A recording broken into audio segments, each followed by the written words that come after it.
Taste Daily. Taste the Daily. Erode அருகே தற்கொலை செய்து கொள்ளப் போவதாக தந்தைக்கு செல்போனில் SMS அனுப்பிவிட்டு விவசாய கிணற்றில் குதித்து இளம்பெண் தற்கொலை செய்து கொண்ட சம்பவம் அரங்கேறியுள்ளது. இதுகுறித்த விவரங்களோடு இணைகிறார் எமது செய்தியாளர் ரஞ்சித். ரஞ்சித், அந்த இளம்பெண்ணின் இந்த விபரீத முடிவுக்கு என்ன காரணம்? முழு விவரங்கள்.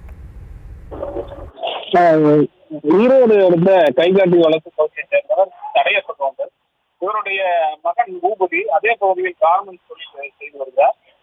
இந்த பூபதிக்கும் அதே போன்ற அந்தியூர் பகுதியைச் சேர்ந்த ருத்ராட்சமூர்த்தி இந்திராணி தம்பதியுடைய மகள் வினோதினி இருவருக்கும் கடந்த பிப்ரவரி 15 திருமணம் நடைபெற்றிருக்கிறது.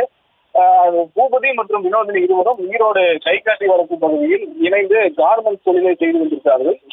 கல்லூரி துணை பேராசிரியரான வினோதினி நேற்று இரவில் அந்தியூரில் வசிக்கக்கூடிய அவர்களது தாயார் இந்திராணிக்கு செல்போன் மூலம் தற்கொலை செய்ய போவதாக நள்ளிரவில் குறுஞ்செய்தியை அனுப்பியிருக்கின்றார்.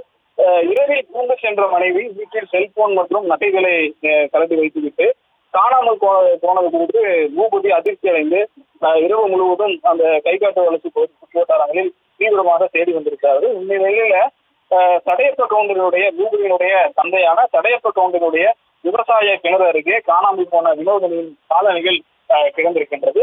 இதை கண்ட தடையப்ப கவுண்டர் உடனடியாக கிணற்றில் பார்த்ததில் வினோதினி சடலமாக இறந்துள்ளார்.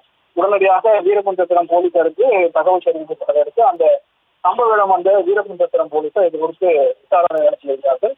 தொடர்ந்து இது குறித்து வினோதினியின் சடலம் பேரு பரிசோதனைக்காக ஈரோடு அரசு மருத்துவமனைக்கு அனுப்பி வைக்கக்கூடிய சூழ்நிலையில திருமணமான 6 மாதத்தில் இந்த வினோதினி 35 வயதான இந்த வினோதினி உயிர் வந்தது அந்த பகுதியுடைய மக்களிடையே பெரும் கோபத்தை ஏற்படுத்தியிருக்கின்றது. விவரங்களுக்கு நன்றி ரஞ்சித். Taste the Daily.